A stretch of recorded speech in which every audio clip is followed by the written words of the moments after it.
Tic-tac, time to rock.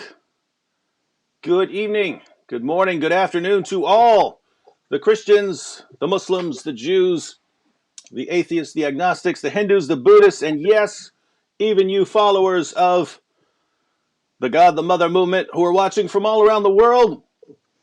I'm your friendly neighborhood philosopher, David Wood, and with me now is one of the sharpest Christians you'll ever meet in your entire life, Tony Costa.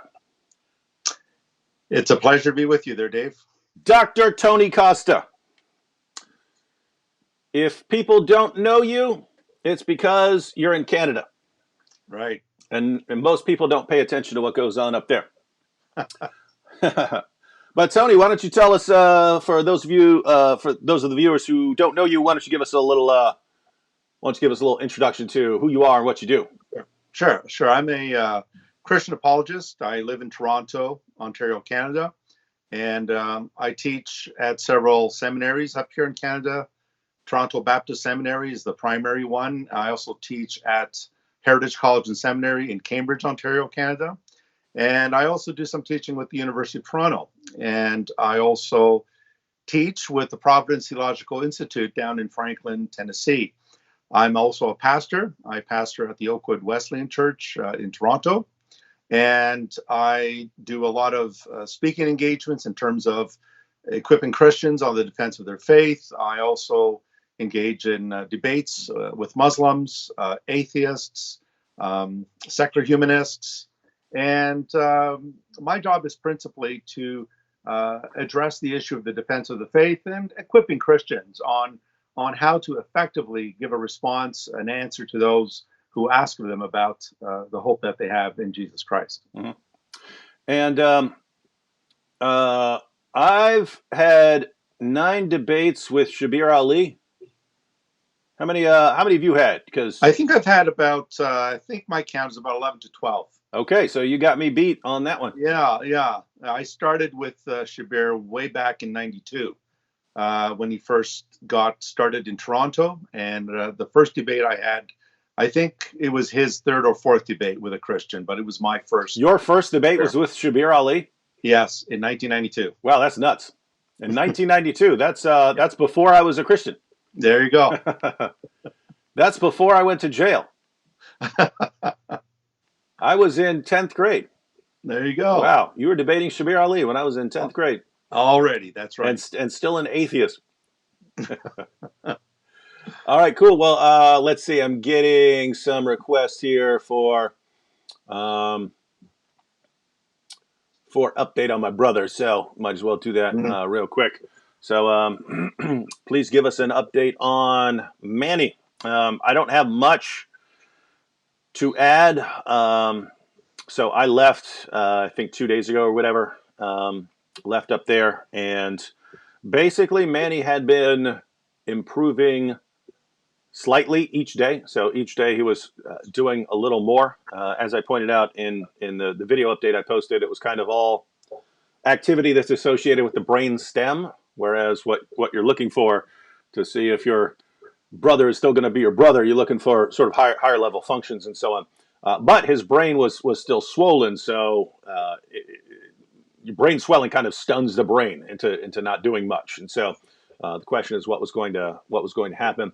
So my mom is still there, and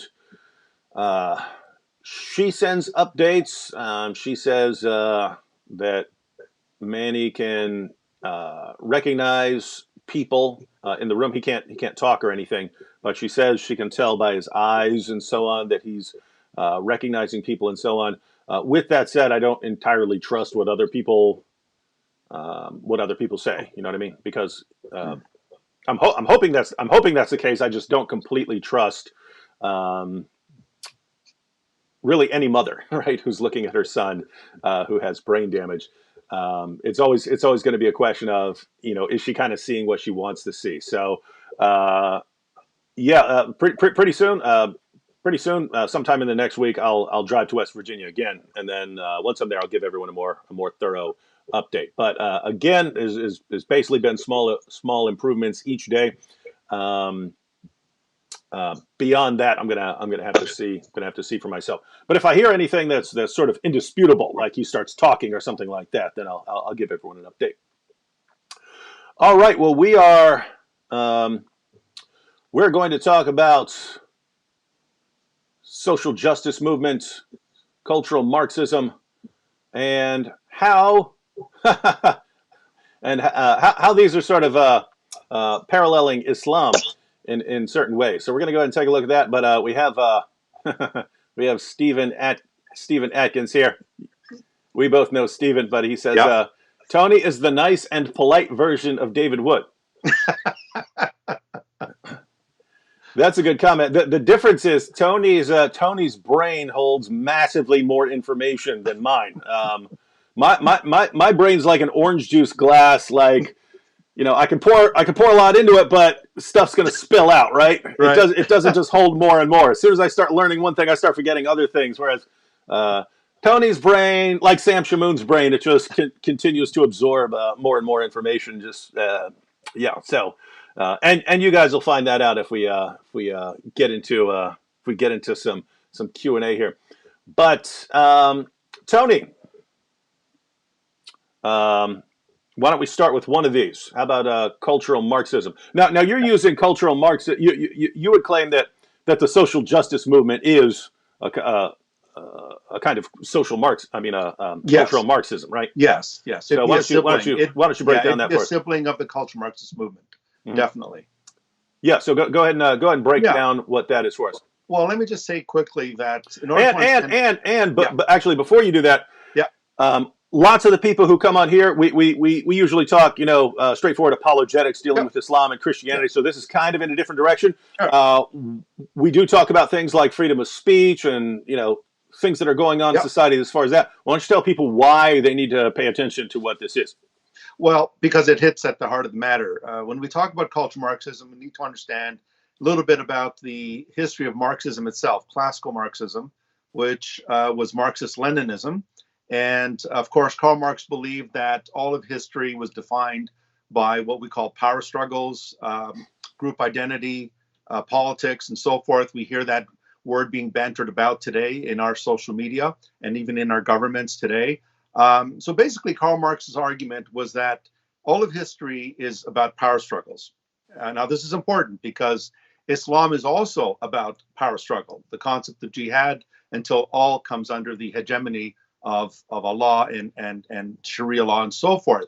And so what Marx did was he basically said that you have two classes. You have the what he called the bourgeoisie, the oppressor class, and then you had the proletariat, the worker class, which were the oppressed. And so he divided history, society into the oppressor and the oppressed. His whole concept, David, was that the oppressed had to rise up, have a revolution, dismantle the oppressor class, and then bring about a utopia where everyone is equal, everything is hunky-dory, everything's fine. Well, by 1919, after the First World War ended in 1918, in 1919, there were a number of Marxists who believed that while Marx was right on his view of group identity politics and power struggles, where they think he was wrong was he based it on economics. And so what they did was they believed that in order to bring about this utopia, this communism, they believed that there were two obstacles in the way that had to be removed. Number one, Western Judeo-Christian principles. Number two, Christianity itself. In other words, Western society, democracy, and Christianity. So these are the two enemies of what we call today cultural Marxism. Other words we'll hear are words like white privilege, the patriarchy, diversity, multiculturalism, political correctness. All of these are shades of cultural Marxism. Now, where I see the similarity with Islam, of course, is that what Islam does is Islam also has this totalitarian worldview that all other classes are to be subdued and destroyed and subjugated, and Islam must reign supreme. And therefore, both are totalitarian in nature. The only difference is that Islam believes in a deity, in other words, in Allah, whereas social justice, cultural Marxism, for the most part, is atheistic. However, while there are similarities in terms of the view of utopianism and so forth, There's also the view that Islam appropriates the paradigm of social justice. For example, Muslims today in the West, whether it's Canada, the United States, Australia, New Zealand, will claim that they are the oppressed class, that they are a minority group, and that they're oppressed. And therefore, they also have the same common enemy that social justice does. Eradicate Christianity because it is considered a false religion that the Quran also condemns as shirk, as a religion that associates partners with Allah. And they also believe that they need to dismantle democracy because democracy is an affront to Islam because it is the rule of the people rather than the Sharia, which is the rule of Allah through his law and so forth.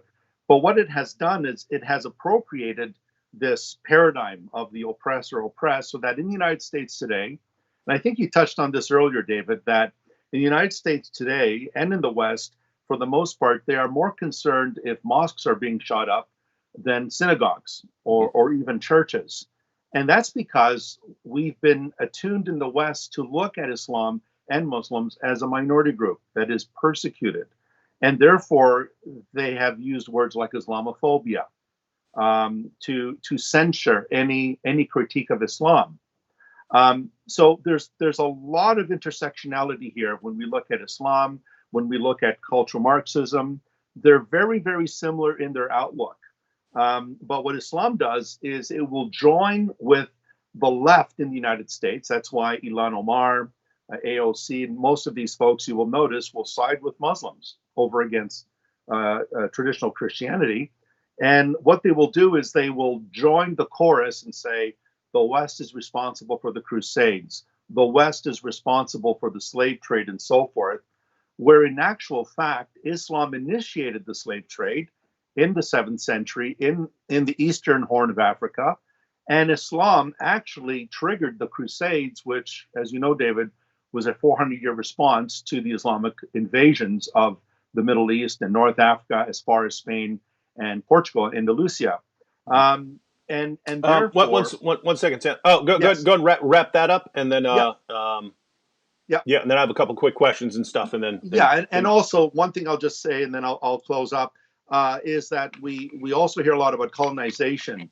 We hear about the founding fathers were colonizers, and they came here and they booted out the First Nations people, the Native Americans, and so forth. But in actual fact, Islam has a huge history of colonization. And everywhere Islam has spread, it has spread Arab colonization, because wherever Islam goes, Muslim converts must take Arabic names. Cassius Clay, for example, took Muhammad Ali. Cat Stevens became Yusuf Islam. Everywhere Islam goes, it introduces Arabic culture. You have to read the Quran ideally in Arabic. You pray to Allah in Arabic, and you dress in Arabic style and fashion as Muhammad did and his wives and so forth. So while Islam has much in common with cultural Marxism, it also appropriates the paradigm tension between the oppressor and the oppressed, and actually it identifies itself as the victim in Western society. Mm-hmm. So, by the way, could you move about? Yep, there you go. So, lots of us here in the U.S., when we see the people who are called social justice warriors, we kind of think of them as morons. Like gullible morons who are just going along with the latest trend that's popular among their friends. But you would say that underlying that is a more sophisticated and more diabolical system. Absolutely. That is basically using these people as foot soldiers, but it's basically it's not just some stupid social trend. It's actually a deeper ideology. Absolutely. And it's a leftist ideology. It's an ideology that sees, again, Judeo-Christianity as the prime enemy, and democracy. That's why they're against the First Amendment. That's why they want to bring in hate speech laws. We already have that in Canada, David. Mm-hmm. In Canada, we're at a point where we need to be careful what we say, because we could be charged with a hate crime. Now, in the United States, that hasn't happened yet, but there are movements Hmm. that are trying to undermine the First Amendment of the Constitution. Hmm. And if that goes, then you're looking at the prospect of the United States becoming a socialist country. So Antifa hates free speech. It hates any ideology that is against socialism. Hmm. And Islam shares a lot in common with that. Islam hates free speech. You're not free to criticize the Quran. You're not free to criticize Muhammad, at least in an Islamic country. But even here in the West, the Danish cartoons were an example of this. You're not free to criticize Islam. Hmm. And if you're not free to criticize an ideology, then the one who's in control is definitely not the free citizen. It's the government, whether it's the caliph or whether it's a socialist government or whether it's a Nazi government, as we saw under Hitler. In other words, they share the same common values. Yeah. Yeah. So there are a few problems with the people wanting to shut down free speech, and you can see on sort of a little silly level why people would think that's a good Right. idea. I've got my position, and wouldn't it be great if I could silence anyone who disagrees with my position? Wouldn't that be great?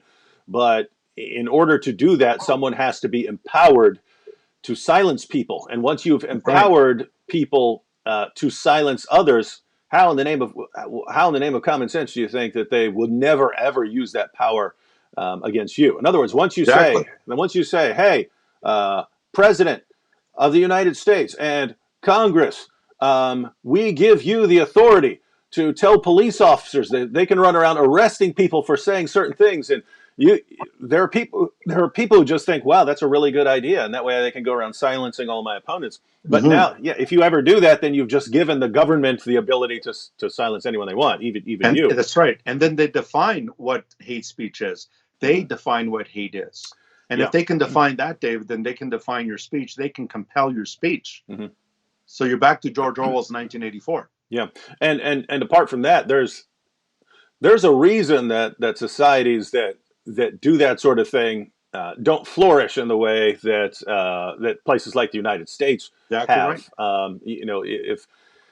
If everyone's free to state their case and defend their case, then yeah, you're gonna have weirdos saying lots of weird things, but the people who can make the best case are usually going to be able to make their point to others and so on. And Right. if those people just aren't allowed to speak and will get thrown in jail, then you don't necessarily have the people who can make the best case. Right. You have the people that the government approves of able to Right. make their case. And I don't know if everyone has noticed, but there have been a lot of total garbage governments Yeah. in the history of the world, right? Yes, there have been. Yeah, so Yes. you got places like Pakistan that will sentence you to death if you say the wrong thing. You know, Right. you had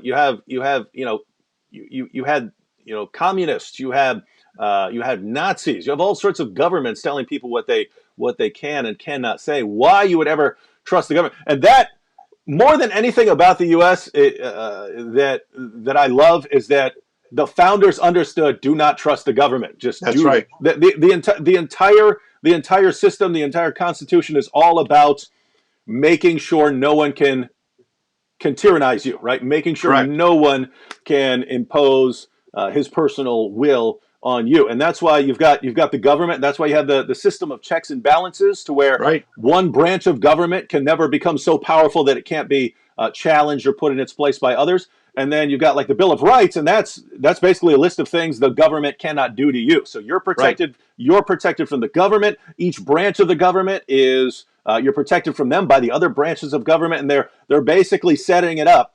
Because keep in mind, when they think of bad government, they're thinking of a tyranny, right? They're thinking of a Right. tyrant ruling over them, being able to That's say right. anything he wants, and they're saying, how can we set this up to make sure that this doesn't happen to us? But they also Exactly. said they also believed you have to preserve it, you have to protect it, or someone's going to come along and take it away. So Exactly. the That's right. Constitution doesn't just sit there and defend itself, right? It Right. can't. It's a document. It can't defend itself. Right. Right. Yeah. If you take the concept of tolerance, David, tolerance used to mean, look, I can agree to disagree with you agreeably. I can disagree with your ideas and still accept you as a person.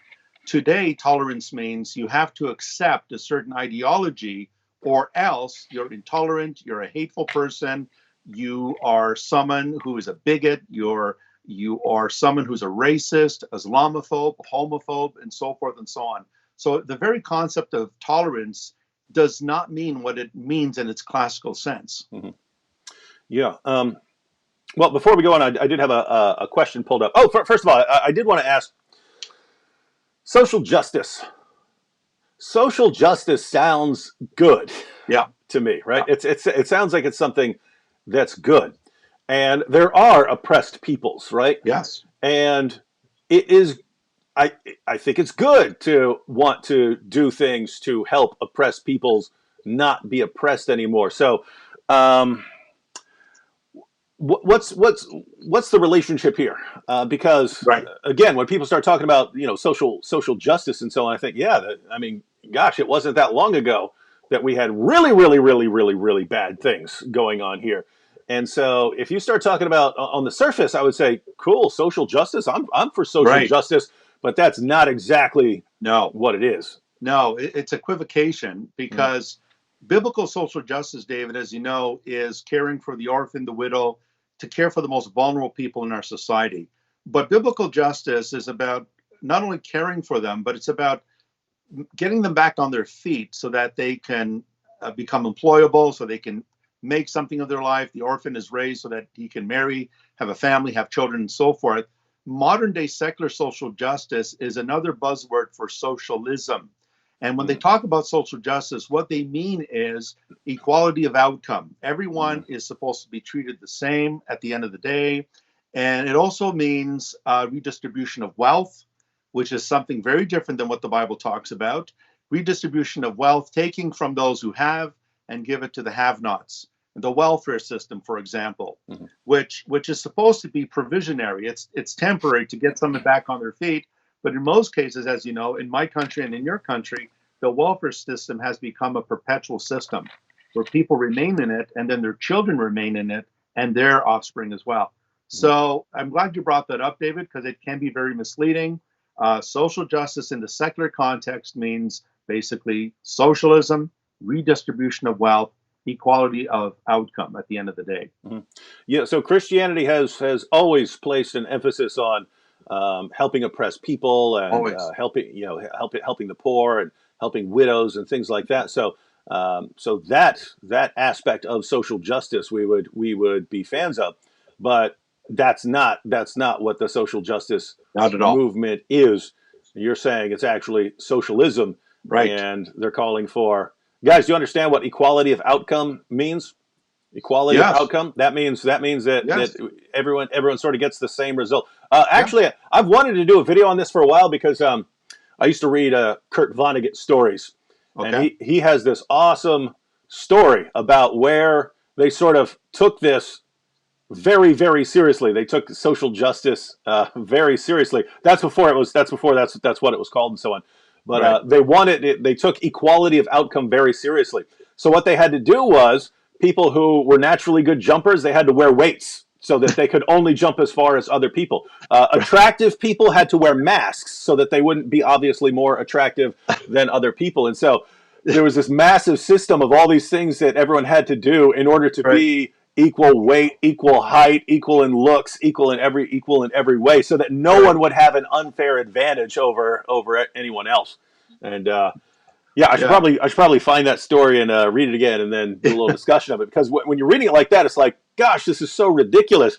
It is. But guys, you have to understand when it's the social justice movement, they're calling for equality of outcome. Think about what you have to do, right? You have to. Right. On the surface, you'd say, yeah, that guy has billions of dollars and this guy's poor. Why don't we take what that guy has and give it to this guy? And I don't know. Once you start doing that, you destroy your society, right? Because what made that guy a billionaire was him knowing that he can become a billionaire, understanding that if he works hard enough and has enough sleepless nights and just puts his entire life into there, he's one of the few people. Because keep in mind, I can do that. I'm never going to be a billionaire, right? I work myself to death. I'm never going to be a billionaire. There are people who have unique sets of skills that allow them, if they just work themselves to death. And guess what? All these CEOs, They might once they get their billions start relaxing, but they haven't been relaxing for Right. the past 20 or 30 Right. years. They've been working 80, 90 hours a week to get there. And but notice, if you say, oh, by the way, if you start making more, we're just going to take that all away. Why would they want to? And Exactly. that's kind of the delusion of communism and socialism. It just takes human nature out of it, right? Yeah. Yeah. That human beings are willing to work hard if they're expecting a return. If they expect Exactly. nothing in return, and it's equality of outcome, i.e., no matter what I do, I'm getting the same thing. We're all going to sit. We're all going to sit around. I would sit around playing video games, right? If I Of thought course. that Of what I course. do is not going to accomplish Yeah. anything. Exactly. Yeah. So it retards progress, right? Yeah. It retards progress.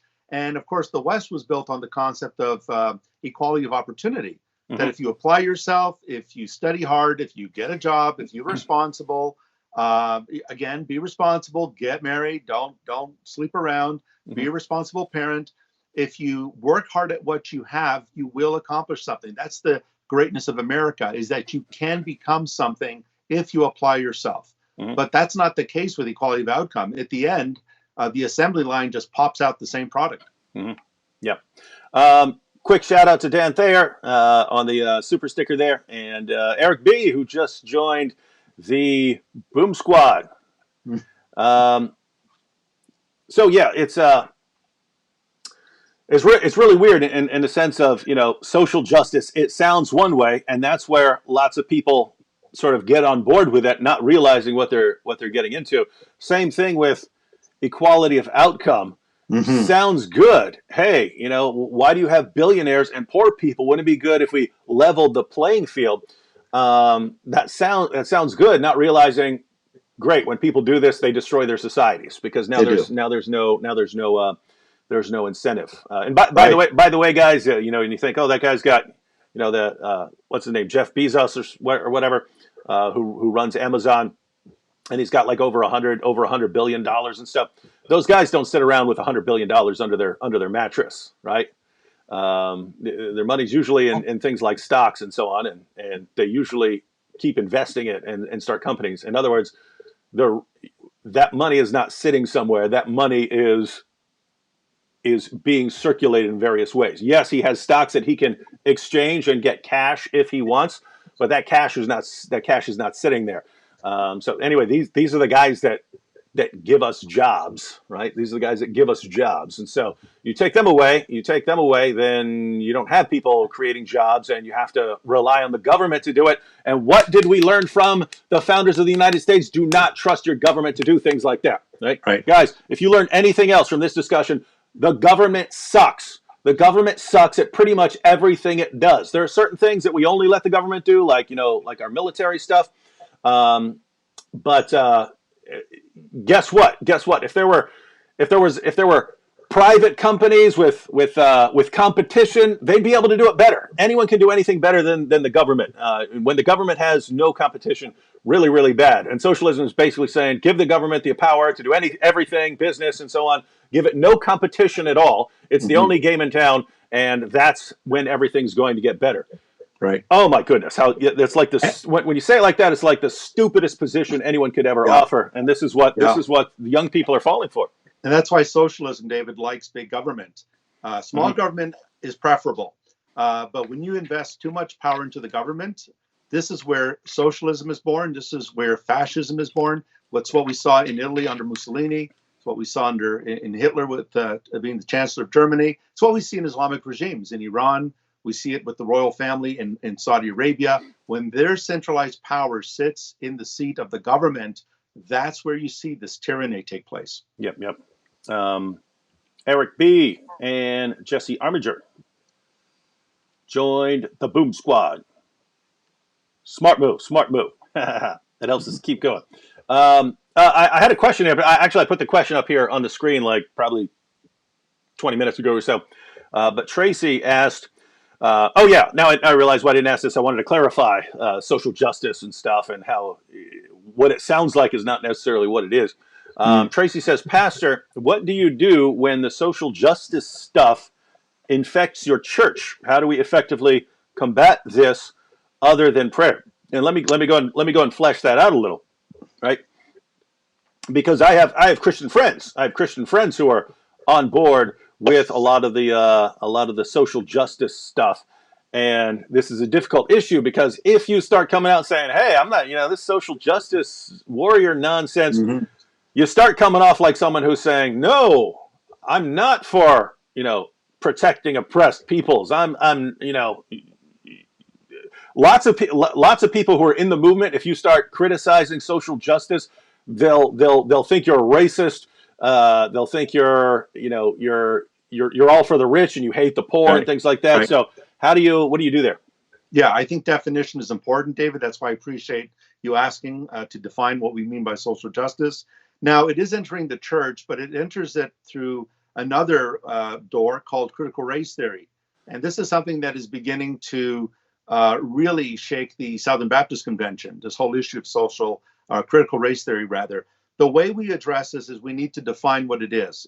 It derives from a worldview that is anti God, it's an atheistic, nihilistic, worldview that is rooted in Marxism. So we need to look at the root, and we need to bring this out that the root of this type of thinking is not based on the biblical worldview. It's based on, once again, an anti God, atheistic, nihilistic, that is, there's no meaning or purpose in this worldview. And to bring this into the church is just going to create chaos and division, which it's doing already. Mm-hmm. And we're breaking up into there's a black church here, black only graduation, there's a white church here. The body of Christ is one, whether there's no Jew, there's no Greek, no female, no male. We're one body in Christ. So how do we address this? We need to define what these terms are. We need to call it out. We need to get to its root and say it derives from a very unbiblical, ungodly, atheistic worldview. And it's incompatible with Christian values. We don't need social justice as defined by the world in the church. God is the very foundation and standard of justice and morality. The gospel shows us God's justice. And it's from the gospel that we see the compassion that the church has historically shown. The church created the leper colonies. The church created the hospitals. The church created the universities. The church created all these charities. Or orphanages. Even orphanages Mm-hmm. as well. So that's a very good question. This is one of my passions, David, this is an insidious blight that is entering the church. And so I'm very concerned about it because it is very divisive and schismatic in nature. I just saw a comment by an atheist. Has almost nothing to do with what we're saying right now, but so you've got cool atheists who make smart comments, and then you have the sort of trolls who say the dumbest things ever and think they're being smart. So go ahead and respond to that in 1 second. I wanted to bring this up from earlier, just because it's kind of tied to some current events. But Isaiah Armstrong said, "What do you think we as Christians can do to counteract the extreme bigotry against Jews as the alt-right and the far left are basically ganging up on them?" And the reason I think this is more of a problem than people are aware is, well, one, you have hate crime statistics, and Jews are vastly Yes. more targeted than other groups, and the response you get from people who hear that, they say, "Oh, that's just because they complain more," things like that. But I can just tell from the comments I get that there are a lot of people who really, really, really, really hate Jews, and they are on different sides of the spectrum. So you have alt-right guys who are Jews are behind everything, Jews are controlling everything, Jews need to be stopped. You have people on the left, Jews are behind everything, Jews need to be stopped, and so on. But basically, I can criticize Islam, I can criticize atheism, I can criticize all kinds of things. The moment I say anything about something that happened to Jews, I get flooded. Like I don't get flooded on anything else with people saying they deserve it all, it's their fault. Even Christians saying, but they had Jesus crucified and so on, and what, as if there should be some sort of connection in my mind, like, oh, these Jews being stabbed at their Hanukkah service, I really can't object to it because of something these Right. other particular Jews did 2,000 years ago. Hmm. Therefore, I mean that is so massively insane Yes. that there just has to be that I have to view this as a major problem in people's thinking. But so Yes. so what do you think about that? Yeah, I think it stems from what I was saying earlier about group identity politics, and it defines people by their groups. And so the Jews are being identified in a collective group here as somehow, in terms of the alt-right, in terms of accusing them of being Christ killers, they possess this collective guilt.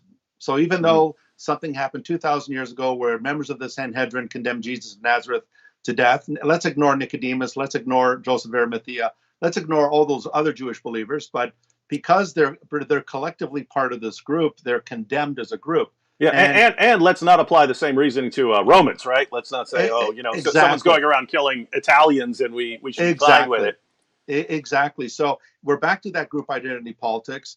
And I think there is, even in Canada, not just the United States, David, but statistically in Canada, Jews are still the number one group that is targeted in Mm-hmm. terms of hate crimes in Canada. So we got the same problem in North America. But I think it all stems both from this group identity politics. It also stems from a lot of anti-Semitic rhetoric that we're used to hearing, that the Jews control the banks, the Jews are part of the Rockefellers, the Rothschilds rather. They're in charge of financing various wars. They were in charge of trying to kill the blood libel charge in particular, that says that it's still very common in the Muslim world that Jews would kill a Christian child so they could take their blood and mix it with their yeast and the water and flour to make the matzos. This type of thinking is deep rooted not only within Islam, but unfortunately in many traditionally historic Christian denominations, where the Jews have always been seen as the bad guy, the crooked person, and so forth. And I think what we need to do as Christians is we need to realize there's a common denominator. In Romans 3, we're told that we all have sinned. We've all come short of the glory of God. There is no one righteous, no, not one. There's a common denominator here. We are all imperfect. We're all fallen. So the hatred towards the Jewish people is palatable. There's no doubt about it. And the response to it is not the same response that we saw, for example, when the mosque in New Zealand was attacked. Mm-hmm. Completely different, proportionately different. Mm-hmm. Yeah, and whereas that's kind of one attack. The attacks on the Jews, because keep in mind they're bad in Europe too. Mm-hmm. And yeah, so you got them over there and over here. And just to be clear, guys, it's not. We're not treating Jews like some special class, like, oh, not them. It's simply we should be ready to defend anyone who's being targeted along ethnic lines or just because of their religion. It's just Jews are the ones who seem to be seem to have the most hostility directed towards them, and so you gotta speak out, right? I mean, Mm-hmm. again, you got guys who are going to their Hanukkah celebration, and a guy shows up hacking them with a machete. And if you go online and say, hey, it's messed up to hack up Jews with a machete, you get this flood of anger and hostility towards you. How dare you speak out? How dare you speak out Mm-hmm. on their behalf? Mm-hmm.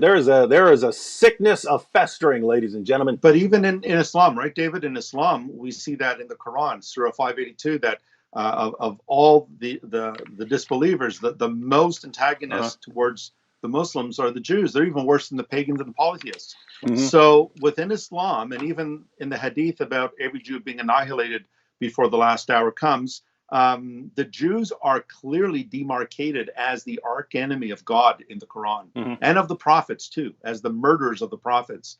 So this is very rife in the Muslim world. Yeah, and it's there's a parallel with Christians there in that wherever you go, people have a reason to hate Jews. People find a reason to hate Jews and to target them. But it's the same with Christianity. Wherever Christians go, people find a reason to hate them, Right. even if the reasons are the reasons are completely unrelated. So if you go to the communist world, Christians are standing in the way of the advancement of society because religion keeps people asleep, and then they don't rise up, and you don't get your utopia. If you go to the Muslim world, Christians are the main rival to Islam, and Christians commit the worst possible sins, and so on.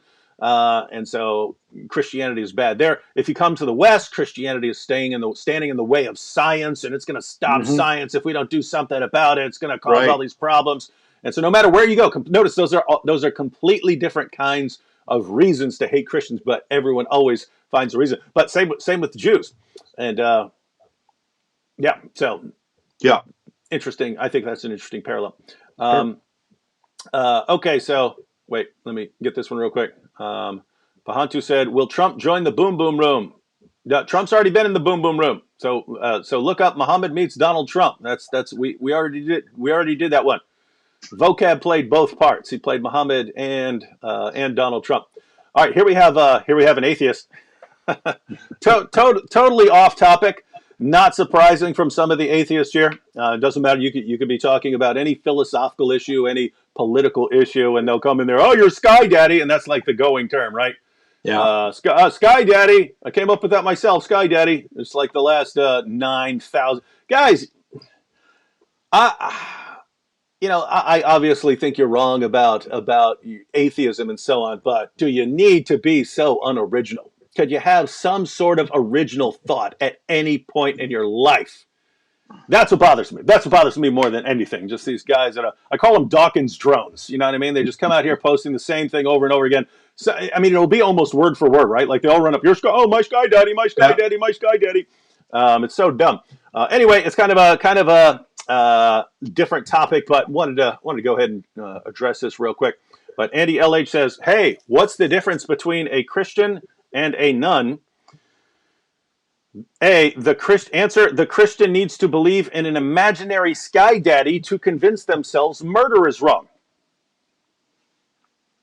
The Christian needs to believe in an imaginary Sky Daddy to convince themselves murder is wrong. Now, I haven't seen you address anything like this, Tony, but I just happen to know you're good in whatever area comes up. What do you think about that? Is that the Christian position? We need an imaginary Sky Daddy to convince ourselves murder is wrong? No, absolutely not. But what we do need is we need an objective moral standard. Because if we don't have an objective moral standard, then anything goes. What makes murder wrong? Like the atheist is presuming by his very question that murder is wrong or evil or immoral. But by what standard does he judge that? The Christian has an objective moral standard, which is rooted in God himself. It's nothing new here, David. Plato believed the same idea, that objective morality rested in what he called the monad, the one, the good. And so it actually backfires on the atheist, because the atheist, by his very admission, is already granting that murder is wrong. And he's simply saying, well, we need to believe in God or a Sky Daddy to believe that it's wrong. Well, that is an illogical form of argumentation, because he is demolishing his own argument by presuming that there's a moral code. The moment he says that he mentions murder, he's presuming that it's an evil thing. I'm justified in my position in calling murder objectively evil. The atheist has no grounds to say that what Mao Zedong, Stalin, Lenin, Pol Pot, Hitler, what these men did in history was not evil, was not immoral, because they have no objective standard. And so basically sawing the branch on which he is sitting on. Yeah, I've interacted with enough atheists to know that they will not understand this. It's got to be a spiritual blindness, because guys, I understood this when I was 13 years old, right? I was an atheist, but by the time I recognized that I was an atheist, I recognized, wait a minute, all these rules that I've been told, they really they have no foundation, right? It's just what people have told me. But let me go ahead and add something to help maybe even Andy here understand this. So, Tony, you're in Canada, right? Right. Capital of Canada is Ottawa? Right. Okay.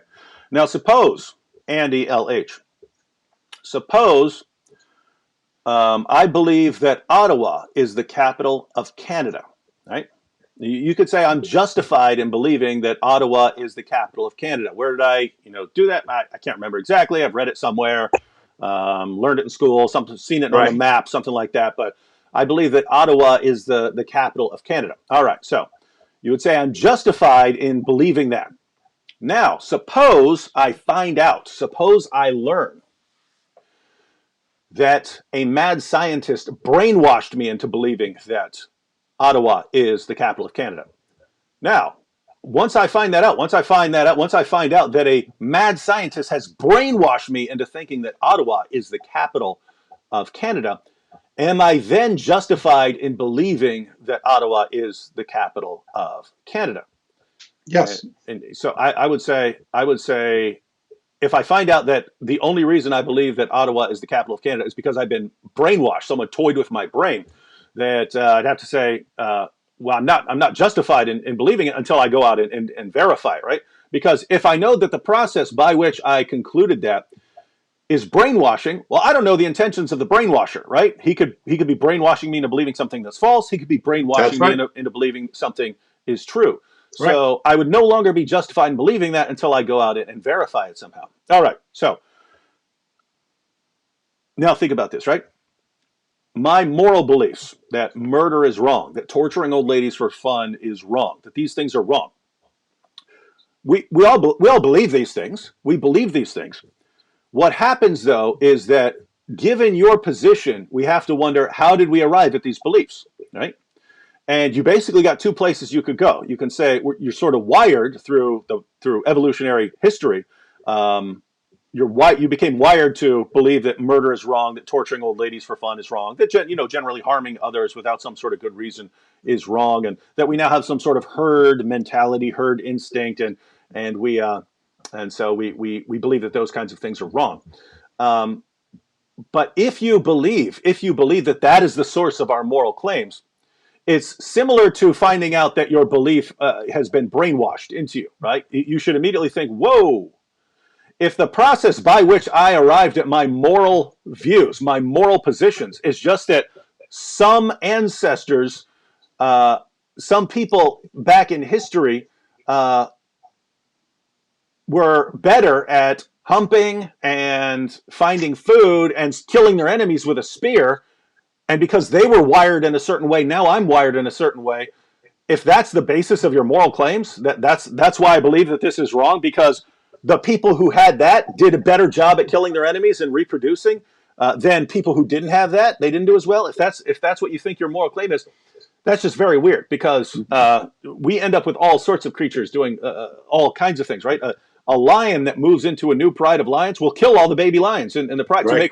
to make room for its own offspring. I can't imagine you saying, well, the lion is wired to do that, therefore it's morally right, right? It doesn't have anything to do with morally right. That's just the way it's wired to do. So Right. if your claim is simply that you're wired to do, because of your evolutionary history, you're wired to do certain things, that doesn't make it right or wrong. It has nothing to do with it. So if that's what your view of murder is, then it's nonsense. It's nonsense. You're just saying, because of my evolutionary history, I'm wired to believe that murder is wrong, and therefore, ha ha ha, stupid Christians, how could you not believe that murder is wrong? Well, following this reasoning, if ancestors who believe that murder is fine had done better and produce and reproduce more, then you'd believe that now, and that would be your only basis. So that's kind of silly. Your other alternative is society has raised you to believe that murder is wrong. So your society has basically told you all your life that murder is wrong, and now you believe it. Now, notice one thing, right? When a Christian who grows up in a Christian society believes in Christianity, you say, you're so stupid, you can't think for yourself. You're a Christian because you were told all your life that Christianity is true. That's why you believe it. You're so dumb. Mm-hmm. And then every atheist says all the things that are wrong that they basically heard all their lives are wrong. Right. Right. And they don't realize they're inconsistent skeptics. What they really mean is, anything I don't want to believe in, I'm going to be skeptical about. Anything I do want to believe in, I'm going to be completely gullible about. And any Right. sort of evidence will be fine. So you could say society, but notice the problem you have here. I pointed this out before. In Pakistan, if a girl walks down the street without a male escort, her own family will beat her to death. And they feel so strongly about that they will do it, and the brother will just walk right into the police station and say, yeah, I just killed my sister, I had to. And very, very frequently, the police will have to let him go because there will be an uproar if the police keep him locked up because the general population is so convinced that what he did was wonderful, right? So notice he feels just as strongly that he has to slaughter his sister over walking down the street. He feels even more strongly that that is right than you feel that it's wrong. So what am I to base my moral positions on? His feelings or your feelings? His society or your society? So, dude, you're the gullible one here. You're so utterly clueless that you don't realize the implications of your own worldview. You can't grasp them because you're so busy poking at other people, making fun of other people's views, that you never stop to analyze your own and see how utterly inconsistent and hypocritical it is. You're not a skeptic. You're a fake skeptic. When you examine Christian claims, you dial your skepticism level up to a 10 so that nothing can possibly count as evidence. And then when you examine your own claims, you dial your skepticism level down to 1 so that anything qualifies as clear proof. Just one more time. If a Christian says, gosh, I just know that God exists, man, I just know that Christianity is true, you'd say you're a complete moron for claiming like that. If you can't lay down your reasons crystal clear and show me exactly why in a scientific manner that your views are right, you're a complete moron. But if we could apply that exact same argument to your position on any moral issue. You could do it yourself, but you won't. And you could say, okay, until you show me scientifically that murder is wrong, then you're a complete moron for believing it. You're just believing what you've been told to believe, and you have no scientific basis for anything you're saying, and you just won't do it. So, silly position. All right, Tony, what do you got? Okay, I was just going to concur with everything you said, David, that at the end of the day, his atheistic worldview does not permit for there to be an objective moral reason for his own existence or the existence of the universe, and there's no objective moral reason for morality even to exist. Mm-hmm. So at the end of the day, his view is just as valuable as everyone else's view in the world. Mm-hmm. Yep. Shout out to Lisa Look for the super sticker. Tony, why don't we get back to sort of the connection between cultural Marxism or the social justice movement and Islam, because this puzzles lots of people. In the sense that if you look at their moral claims and certain moral values, these guys are diametrically opposed, right? In Islam, homosexuals are executed. In Islam, women are intellectually inferior, the morally inferior. Most of the inhabitants of hell are women. So, I mean, that it's the Quran specifically says that women are inferior to men and that men can beat them into submission when they get out of line. Your average social justice warrior would be horrified at that sort of thing. And yet they're on the same page. So people look at this and go, whoa, why are these two groups aligning? I normally just point out that they have a common enemy. Correct. But you're pointing out that they actually have more in common than that. Well, yes. I mean, when you look at the fact that both of them are fighting the same common enemy, Islam and social justice or cultural Marxism want to dismantle Western society. They want to dismantle Christianity. So you know the old saying, David, that the enemy of my enemy is my friend. And so there's a very interesting story in the Gospels where when Jesus was being put on trial, you'll remember they were kind of doing a ping pong game where they're bouncing him off Herod and Pilate. And Herod and Pilate, were told, were enemies. They did not like each other. But yet, it's interesting that when they both came to judge Jesus, it says that both Herod and Pilate both became friends that day. It's quite interesting how the enemies of God or the enemies of the righteous one will join forces.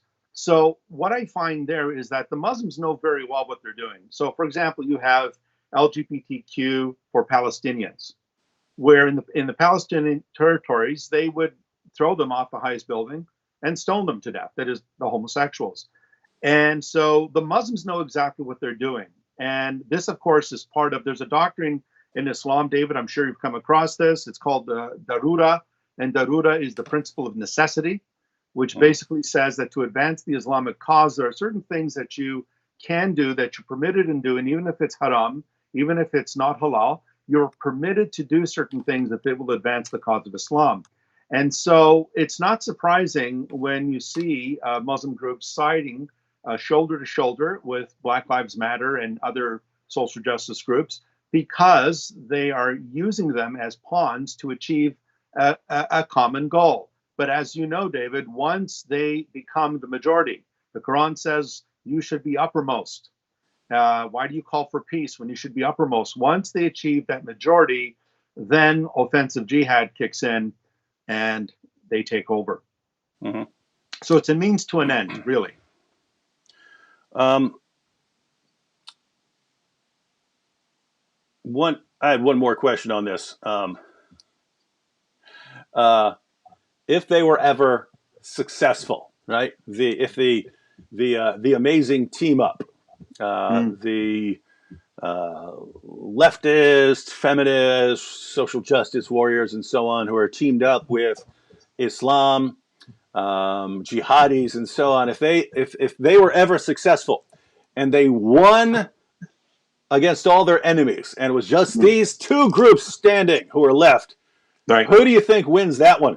Islam. Ha! We're on the same page on that one. Yeah. Islam would win. It'd be a massacre, right? These guys, absolute bloodbath. Just because you put warrior in your name doesn't make you an actual warrior. Right. These guys are the least warrior-like people I've ever encountered in my entire life. And guys, and by the way, that's got to be part of the reason that serious Muslims don't mind teaming up with them, is that they understand, hey, we can use these guys, but when it comes down to it, these guys are no threat at all to us. We can walk all over them. These are guys these are guys who just back down from any serious fight. You see Hezbollah and Hamas, even though Hezbollah is Shia and Hamas is Sunni, you will actually see Hezbollah and Hamas joining forces to take out Israel, to decimate Israel. But at the end of the day, only one of those two are going to stand. You're not going to have Sunnis and Shias working together in fellowship. One of them is going to outdo the other. Mm-hmm. Yeah. All right. We did have a couple follow-up comments. Based on our discussion of atheism and its moral foundations. Some nobody points out, what about consistent atheists who deny morality? I would say that is a consistent position in terms of, if an atheist says, hey, what I believe about my claim that murder is wrong is, yes, just that I've been wired with some herd instinct, and then that's kind of been told to me by society, and that's all I mean by it. I mean, I just don't like murder because I've been conditioned not to like murder. But if I'd been conditioned some other way, I wouldn't believe that murder is wrong. Like if I'd grown up in a completely different environment where you can go around killing people and robbing people and stuff, I'd believe that was fine. That would be a consistent position, right? I could have, I would not respect the position, but I would at least respect the consistency. But at the end of the day, I think it's kind of unlivable. What do you think, Tony? No, I agree with you. I think we need to define what we mean by the whole issue of morality. Is it objective, which is the theistic worldview that God defines good and evil, or is it subjective that we define morality, or is it nihilistic? Is it illusory, which is the view of Friedrich Nietzsche, the German philosopher, and also Michael Ruse, who is a famous philosopher of evolution, and he claims that ethics has no moral foundation. It's simply illusory. Mm-hmm. So at the end of the day, what the atheist is not answering is the nature of morality. Is it objective? Is it subjective? Is it illusory? Because, as you rightly said, David, he might think it's wrong to kill people, but then there are others who would say it's perfectly natural. But all the leading atheists that I know, J.L. Mackie and others like him, all of them consistently say, if there is no God, there is no objective morality. So at the end of the day, our atheist friend cannot say that murder is evil. He could say, I don't think it's right because it's harmful. Or he can say, and by the way, what I mean by the word evil is just stuff I really, really don't like. Yeah. Right. Which again is subjective. It doesn't necessarily mean that rape is really evil. It's only evil because you think it's wrong. It's injurious. But that says nothing about whether rape is objectively evil or not. I have a standard that is consistent that says humans are made in God's image. We're not to murder. We're not to steal. We're not to violate a woman. And based on that standard, I could say that rape is always evil. Murder is always evil, including abortion is always evil because children are made in God's image. The unborn are made in God's image. The atheist can't say that. The atheist pays his dime and he just takes his dozen. Yeah. So I hope you guys are getting that, but I'm assuming you don't, because this is just by experience. It's just funny to me, Tony, that and again, I'm talking about certain atheists here, because I know brilliant atheists, and I have tons of atheists on this channel who love my videos. But the sort of atheists that come along bickering over things and stuff like that, no matter how clearly you explain it, they still don't get it, right? They seem incapable. Again, this is something I recognized with crystal clarity when I was 13 years old. Wait a minute. If there is no real moral law giver, if there's no real foundation of it, then I've basically been wired to do this, in which case that doesn't tell me anything objective. I could have been wired to do something different, and then I would have different beliefs. So none of those are, it's not objectively right and wrong. It's just the way I'm wired. That doesn't work. Or it's society, and society sees very different things about morality. Right. And so that can't be the foundation. So unless an atheist comes up with a foundation, then they got a problem here, right? And you can explain that as crystal clear as day, and they will not get it. It's just like when you explain the moral argument for the existence of God to them, they go, what, you're saying we can't be moral? It's like, oh, are you listening, right? But I mean, I've seen like atheist debaters. The moral argument is laid out to them, and like, what?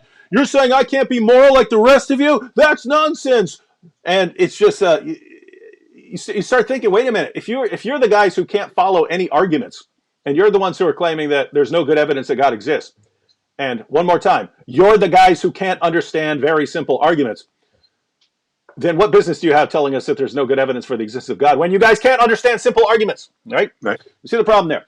Let me pull up this next comment, because it actually ties into this very well. So Scar Hiccup says, Act 17 apologetics. You are missing the point. I love it when an atheist tells me I'm missing the point, and that he clearly does not understand anything we said. You are missing the point. Showing that murder is wrong is like showing that jumping from a building is good. I think you mean bad if you're trying to show a parallel, right? Murder is wrong, jumping from a building is bad. We are talking about the golden rule of nature. Do to others as to yourself. Tony, is that I always thought that the golden rule of nature was survival of the fittest. That's what Darwin said. Survival of the fittest. And the biggest and strongest gets to crush everyone in its path. The weak die, they get eaten, they get killed, they get slaughtered, and whoever's the biggest and the strongest gets to reproduce the most offspring, because he's the one that gets to go take his mate, have his way with her. Right. That's what I thought the golden rule of nature is. Yep. Tony, does nature tell us that we should do to others as we would have others do to us? Is that the golden rule of nature? Notice again, David, the inconsistency. Notice there's this objective rule. Now there's this objective rule that we should do to others what we'd want them to do to you. Well, actually, that wasn't nature that said that. That was Jesus of Nazareth. That was Jesus who said that. So that was God incarnate who lays down that rule, which you could never arrive. You could never get there from nature. Right. And so you atheists are saying, you guys are so stupid. You need to be told that instead of just going with, with wherever you guys get it from. And then in order to refute us, you quote Jesus and then say that this is the law. This is nature. Nature tells you that. Wow. Show me again, Scar Hiccup. Show me what scientific experiment you performed to show that you should do to others as you would have them do to you. Show me your scientific evidence for that. That's a moral law. You don't find that with a microscope. You don't find it with a telescope, right? You could say something like that could be wired into you, but being wired into you there are rapists who are just kind of wired to do that, right? They have an obsession. There are pedophiles who are just wired somehow. Their wiring is messed up, and they just like molesting children. They're attracted to children. How insane do you have to be to say, "Oh, the way you're wired, that's morality," or something like that? That's insane. At the same time, if you say, "Well, whatever society says, that's what morality is," that's utterly ridiculous, right? That's utterly ridiculous, because the morality you get from the United States, or from Nazi Germany, or from communist Russia, or from Muslim Pakistan, you get very, very, very different views about the status of killing other people. So if it's just society, where is it? And notice, guys, you guys are the ones who start this. We're completely happy talking about something else. You guys come in and start running your mouths. You don't understand anything. Everything you say is completely ridiculous and stupid. And at the end of the day, you still don't get it. And again, what bothers me most, apart from the lack of originality, what bothers me most about all of this is that you have no idea how inconsistent you're being. If a Christian just stomps his foot and says, "I believe in God, I feel it in my heart, I feel it within me that God exists," you say, "That's no evidence that God exists, and you're a moron for making that claim." You guys will turn around, "I just feel it, I know it, that all my moral beliefs are correct, and I just feel them, and no, I can't defend them, I can't offer you any evidence for them, but I just know that they're true, I feel them inside me." And that's 100% proof. It's hilarious. It'd be hilarious if it wasn't so absolutely pathetic and sad. Any thoughts on that? I do appreciate the comic relief, David. I think they're there to give us some comic relief. Yeah, that's why. I mean, if you're sitting there, you're talking about cultural Marxism, social justice warriors, and the Islamic team up. It's kind of sad. You know what I mean? It's sad. So we thank our atheist friends here. We thank our atheist friends for jumping in there and lightening things up by displaying their utter ridiculous stupidity. And one more time, just because I know you guys have problems understanding simple statements, I'm not talking about all atheists. I'm talking about you guys. Talking about you guys who were just commenting, right? The things you just said are very, very stupid. It doesn't mean you're stupid. You can say stupid things and not be stupid, right? You can have a belief and you've never examined it, you've never thought through it, and you've been so worked up by hanging out with your fellow atheists that you just don't realize how stupid your claims are, right? But if you are intelligent, you should be able to understand what we just said and to realize, whoa, I've got a problem here. Maybe instead of running my mouth in the chat section, I need to be doing some serious reflection on my moral claims to try and really get to the bottom of this. And if you don't do that, if you still just keep coming, Christian Sky Daddy, then I can only conclude that you are a complete, utter, total moron. And, I don't say that to be mean. I don't say that out of hatred. I say that because I think you need to hear that, right? You're being told by all kinds of people, "Oh, if you're smart, if you're smart, you'll be an atheist. If you're smart, you'll be an atheist," and you absorb that and you think you're smart because you're running around talking about sky daddies. Someone needs to tell you your positions are stupid. If you can't see if you don't understand what we just said, even though we've pointed out 15 different ways, and I understood it completely when I was a teenager, and if you still can't get it, then you're stupid, and you should really, really study hard. And I think someone needs to tell you that. And just because you're stupid doesn't mean you can't get this. It means you're going to have to try harder, right? A stupid person can learn math and stuff like that. It's just he just has to work harder at it. So you can work harder at it, and you can eventually understand what we just said. All right, here's a quick question. We'll probably start wrapping up here pretty soon. Wait, got the Bill ABC TV in the super chat said, "I like Dave. Jesus is the truth. I am saved because of Jesus, his grace, and my faith that he died for my sins." Oh, okay, so we've got a cool little message there. I am that I am said. So this goes back to what we were saying about leftists and Muslims being aligned, and yet they're having very different views. I am that I am said, "Now, I am not a Muslim, but just because you would consider something sexist or immoral in the Quran, Allah made consider it to be good. I think the objection here is just because we find something bad in the Quran, that from a Muslim perspective, Allah made it good. But that's not the point we're making at all. The point we were making is leftists have a set of moral views, right? Those don't line up at all with what we find in the Quran. So even apart from saying whether what the Quran says is wrong or immoral, right? The point is, whichever side is saying something wrong or immoral, they disagree. They're fundamentally opposed, and yet they're united, right? You could go down through their list of moral claims about women, about sexuality, about homosexuality, about all these kinds of things. You could list the claims, right? About how you should treat people who differ from you around the world in different cultures and so on. You could go down the list, and these guys have very, very, very, very different moral views, and yet they're united as if they're on the same page. So that's the point. That's the point we were making there. And just go ahead and break that down for us one more time, Tony. The point that we were making about why these groups would be united in spite of that horrible. In spite of that horrible level of disagreement they have. Yeah, I mean, again, it's because their common enemy is the same. So Western democratic values is the enemy of social justice warriors and also of Islam, and Christianity in particular. Christianity is the enemy, again, of both social justice and Islam. So they do have a common enemy, and in those terms, they would unite.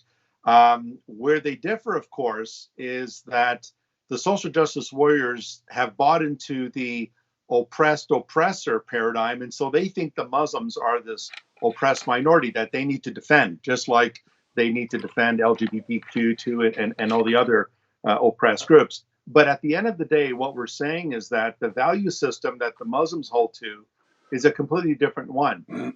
And in Islam, they will allow themselves to engage in certain activities that will result in the end with the subjugation of the unbelievers, of the kafir, under the Islamic hegemony. So at the end of the day, the Muslims know exactly what they're doing. They're using these groups to their own advantage. Now, Vladimir Lenin, David, I don't know if you know this, but he referred to those who were proponents of his cause, he referred to them as useful idiots. He called them useful idiots for the cause.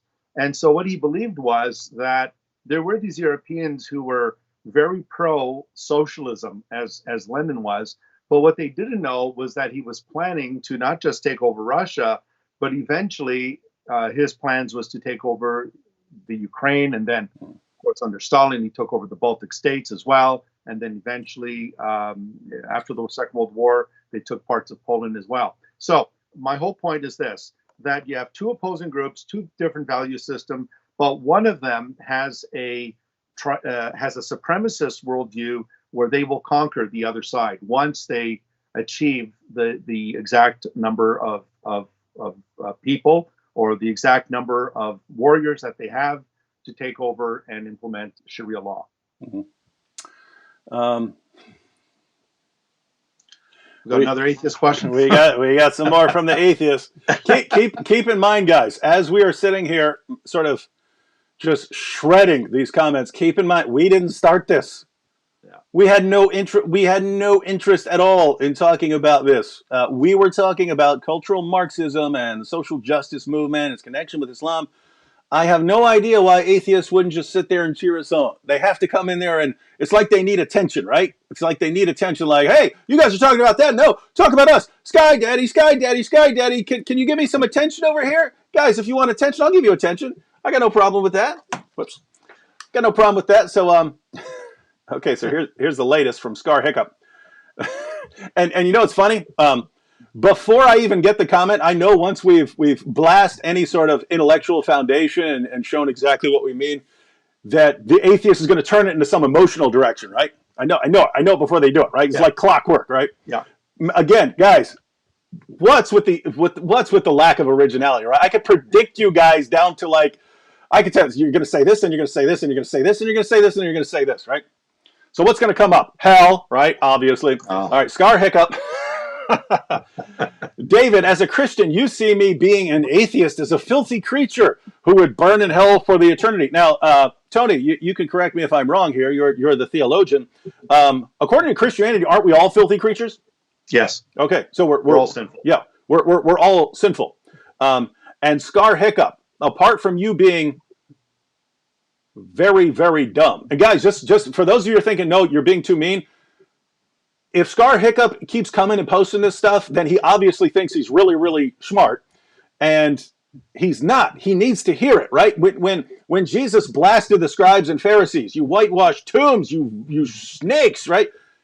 That you could say, oh, that's mean, but he told them what they needed to hear, right? If someone is making the dumbest claims I've ever heard in my entire life, and still thinks he's like outsmarting us, that person needs to hear, guys, this is dumb. This is dumb stuff. So, David, as a Christian, you see me being an atheist as a filthy creature who would burn in hell for eternity. Even Hitler even was baptized before his death would be your brother in heaven. Madness. Now, we can point out all kinds of things right here. No, Hitler could be baptized 1,000 times. That doesn't get it, right? Doesn't make you a Christian. So your entire picture of Christianity is wrong. And again, Tony, I'm confused because atheists are the ones who just back everything up with facts and only go with the evidence point, only go where the evidence points, and they only say things that are true and right because they study so much. And when I look at their comments, it's like they've never studied anything, and they just blab a bunch of things that have no basis outside of their feelings and things they heard from and they have no course in logic. You know they failed logic. Yeah, obviously. Because there is no logic here. Okay, so again, Scar Hiccup. The Christian position is we're all sinners.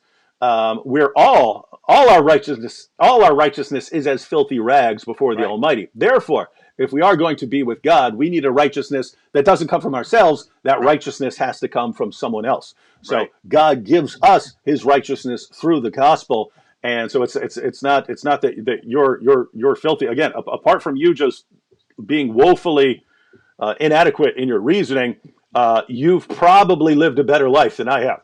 Right? Mm-hmm. I did bad things. I've done bad things in my life. Yeah. But notice the point I'd like to make is, when you say this is madness, even though everything you're saying is wrong, suppose everything you were saying is right, and you say it's madness. What's your basis? The way you're wired. You have no foundation for saying anything is right or wrong, right? We've shown that. Yet, Scar Hiccup is making an objective statement while denying there's objective meaning and morality. So he's just gone in a circle. He just jumped in a boat with one oar and he's done a complete circle. Again, all you could be telling us right now is the way you feel, right? We understand you. We understand you. You feel repulsed by lots of these things. But I mean, again, if I were you, and now I'm just being serious.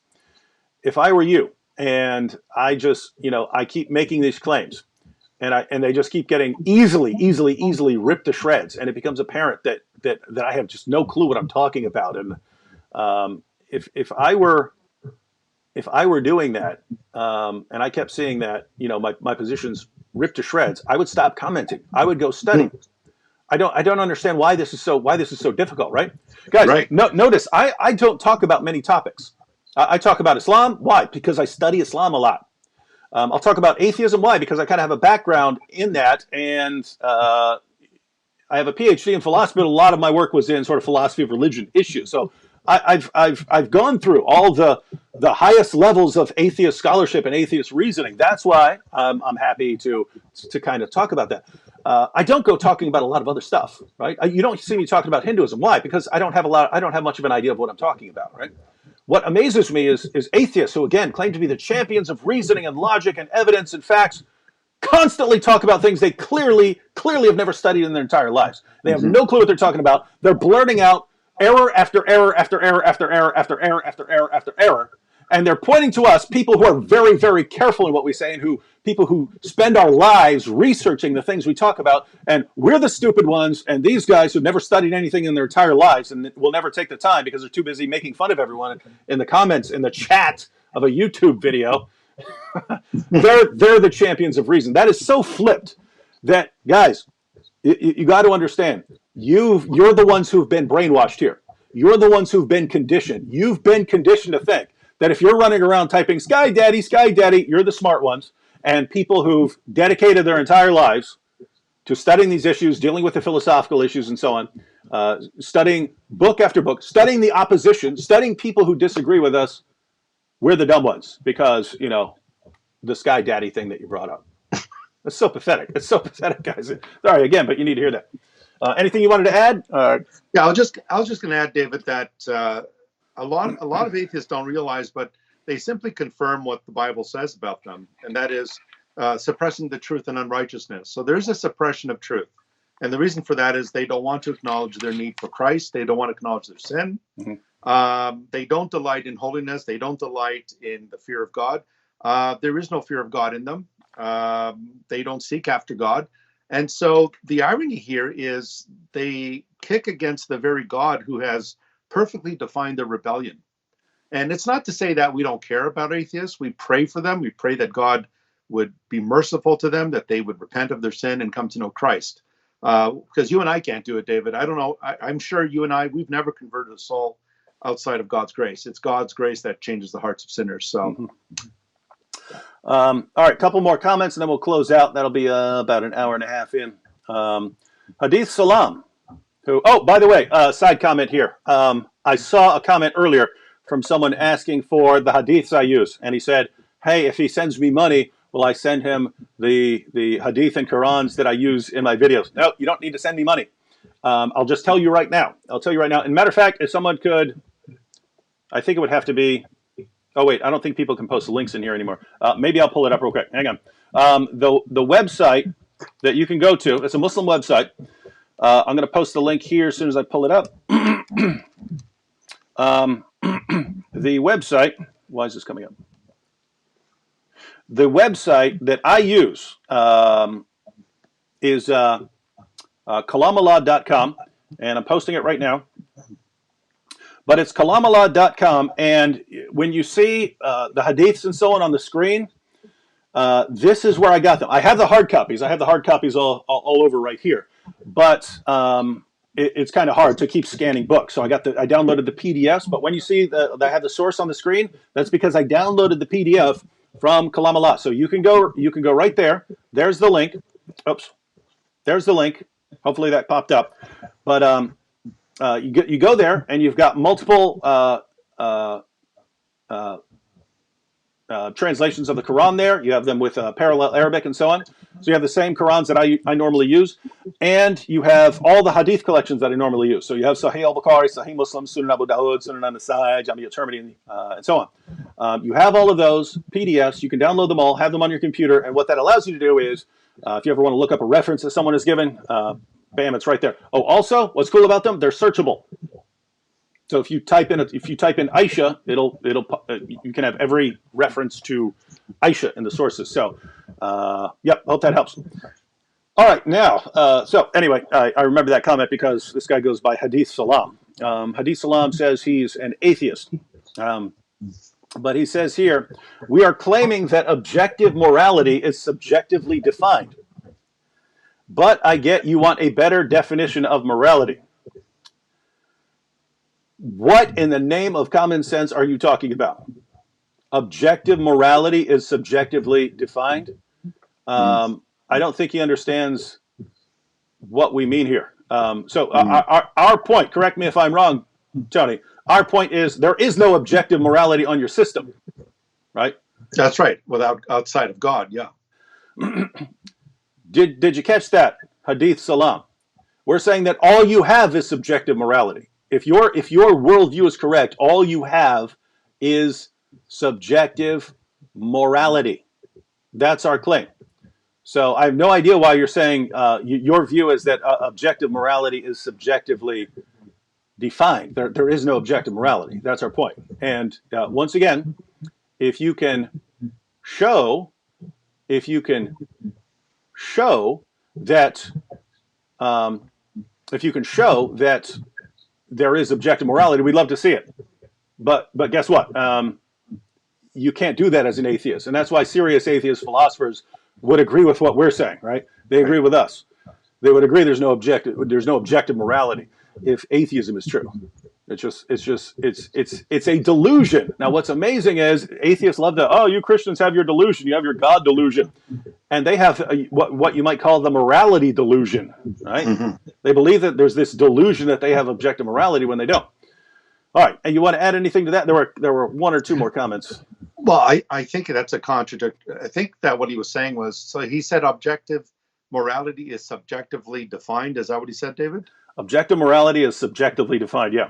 Yeah, which is a subjective statement that he's making. So it kind of falls on its face. I think he needs to understand that when we say that objective morality, what objective morality means for those who may be watching and don't know, is that something is true whether or not you believe it. Uh-huh. 2 and 2 is 4, whether you like it or not. It will always be 4. It has always been 4. It will be 4 when the universe collapses. It'll be 4 when you die. It is true, and it will always remain true.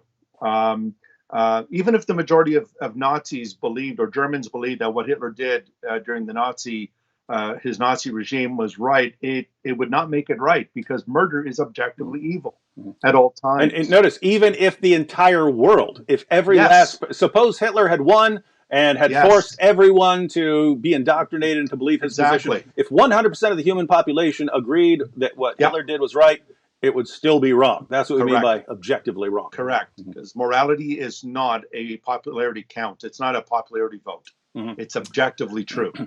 Yeah. So, Hadith Salam posted that, and then there's a comment here by Hadith Salam. Keep in mind, I have 2 screens here, so I'm looking at. I'm able to pull up sort of comments on 2 screens. Hadith Salam down here says, it's basically when we said, hey, the atheists keep showing up with comments, and then we refute them. He says, if that was happening, I agree, but it is not happening. We don't get shredded. Just theists don't tell us what is reasonable. Every reason you give is what we have considered before. No, you're missing the point. You haven't considered it. You don't understand the arguments, right? I know this. When a theist brings up the moral argument, and you go, "Oh, you're saying we can't be moral," or something like that. You're saying we can't be good, right? You're saying you're better than us, or you're saying we're garbage, we're filth, and you're not. It's clear you have no clue what anyone is talking about, right? You're not able to follow the argument. So that's what we're saying. And I have to say that's the case with most arguments for theism. You guys don't get them. You guys don't understand the arguments. And I mean, Tony, don't we try to understand the arguments of people we disagree with? I mean, I did my entire doctoral dissertation on a particular version of what's called the argument from evil. The argument that if God exists, Right. I mean that if God existed, there wouldn't be the kinds and varieties and extent of human and animal suffering we see around us. So I did an entire, I don't remember what it was, 280 or something page dissertation all on one guy's argument, because it was chapter after chapter after chapter, making sure I had that argument right. Right. And atheists, you just don't get, you wouldn't even pass your dissertation during your thesis defense if you can't even articulate the opposing side. You have to accurately represent the opposing side. And so at the end of the day, it all hinges on argument, on whether or not you are, as Christians, you and I, David, are keenly interested in being truthful. We want to represent Islam correctly. We want to represent the atheistic side correctly. But unfortunately, our atheist friends don't realize that under Islam, not only do the LGBTQ folks go down, the atheists are finished under Sharia law. And so in a Christian society, if there even is one today, atheists are safe. You'll notice atheists are able to say this mainly in Western democratic free countries, David, where they're able to articulate their hatred for God or hatred for Christ and the gospel. But in an Islamic country, the penalty for atheism is death. And so, I mean, they really should consider the ramifications if the United States ever does become a Sharia country, a Sharia law compliant country. Yeah, that's kind of another example of something they haven't really thought through. But it is occurring to people now, primarily in Europe, because they're seeing the results. And Richard Dawkins was being interviewed in an article, and he said, I have mixed feelings I have mixed feelings about the decline of Christianity in Europe because Yes. I think it may have been a bulwark against something worse. Right? Yes. And he said, I fear the alternative. Mm-hmm.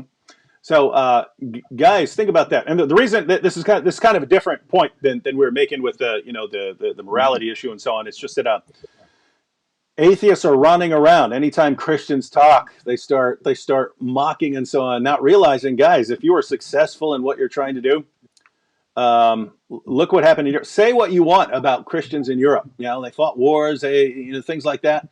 Say what you want, but for 14 centuries, Christians said, whatever else happens around here, we are not going to be controlled by that over there.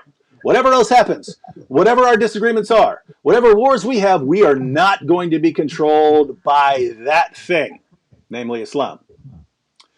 The second Europe starts going secular, you can't hand it over fast enough, right? So you might want to start thinking about that, and it probably has something to do with Christians having moral foundations that aren't simply a matter of delusion, that we can take a stand to the death on certain issues and not back down. Once you sweep them away, it's kind of whoever screams the loudest who wins the debate on morality, and the people who scream the loudest are the social justice warriors and so on, and then they're teaming up with Islam. And so look at the situation you guys are in. It's probably again, guys, do some study and do some serious reflection and thinking, because this is not good. Here's a funny comment. So Hadith Salam, after bringing these things up, Hadith Salam says, "Could we move on from morality and go back to talking Marxists?"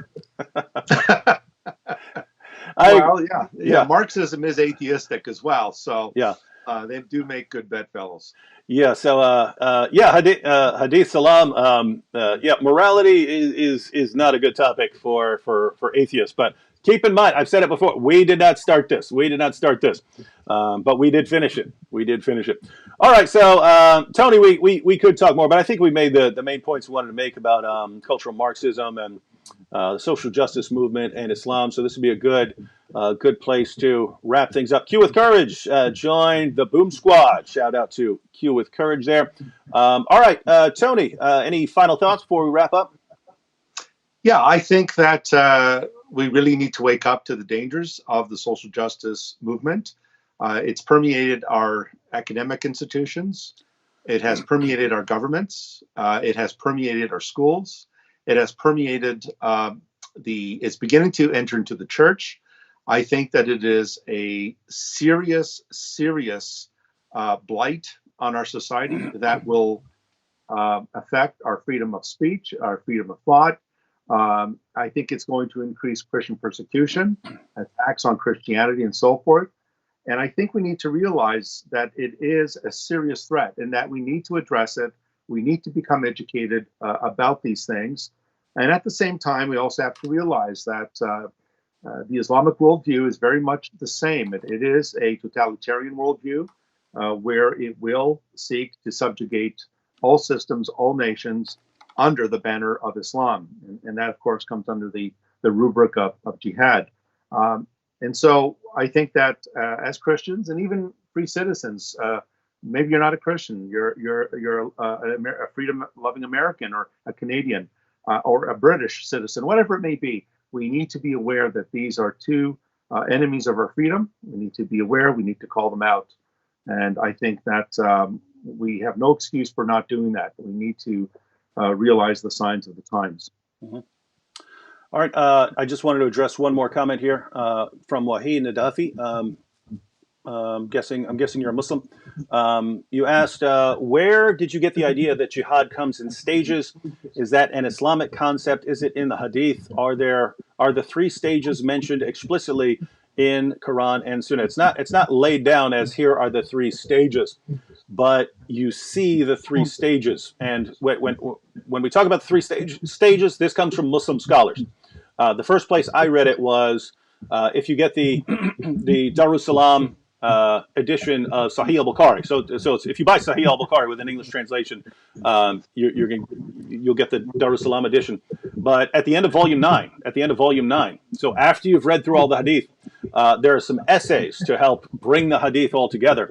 And there's an essay there by Ibn Humayd, who was, until he died a couple decades ago, was the Chief Justice of Saudi Arabia and the Imam at the Grand Mosque in Mecca. So you don't get much higher than that.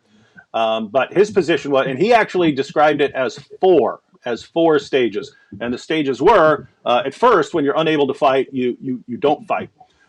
Then there is stage two. So at stage one, when you're not able to fight, you instead preach a message of peace and tolerance. Stage two, according to Ibn Humayd, stage two is when you are permitted to fight, right? You're permitted to fight, but not required defensively, right?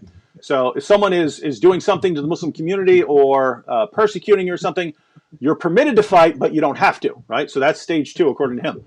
Stage three is also defensive fighting, defensive jihad. But you have to, right?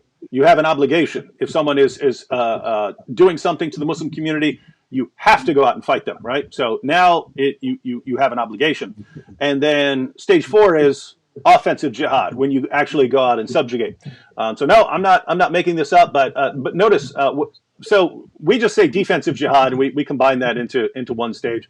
But this comes from a lot of different Muslim scholars over the centuries, laying down this step-by-step process. And the reason you have various Muslim scholars pointing this out is because that's the pattern you find in the Quran, in the Hadith, in the Sirah, and the Tafsir. You find that pattern in the life of Muhammad, namely that when Muhammad is a persecuted prophet in Mecca, he preaches a message of peace and tolerance. God is going to judge you, but I'm not going to do anything to you, right? So that's the message when Muhammad is completely outnumbered and can't hope to win a physical confrontation. Later, he forms some alliances. He's got more followers, and he's able to fight, but he's not in a position to subjugate. Then the message changed. His revelation suddenly changed to fight people who are fighting you, fight people who are persecuting you. Even if they're really, really criticizing you bad, then you can go ahead and fight them. But in those cases, someone else has to do something first, right? It's not just because what people believe. It's because they're doing something to the Muslim community. That's not the end. Later, when Muhammad had the most powerful force in Arabia, that's when the message once again changes to fight those who do not believe in Allah. Muhammad said, I've been commanded to fight people until they say there is no God but Allah, and Muhammad is his messenger. Notice now it's fighting people based on their beliefs. So that's why you have Muslim scholars saying it. It's in the sources. You have to kind of put it together, but it's as clear as day, and it's the only way to make sense of the Muslim sources, right? Because otherwise, you just have a bunch of contradictory claims. The Islamic doctrine of abrogation is how you reconcile all these. That you're proceeding to different stages here. All right.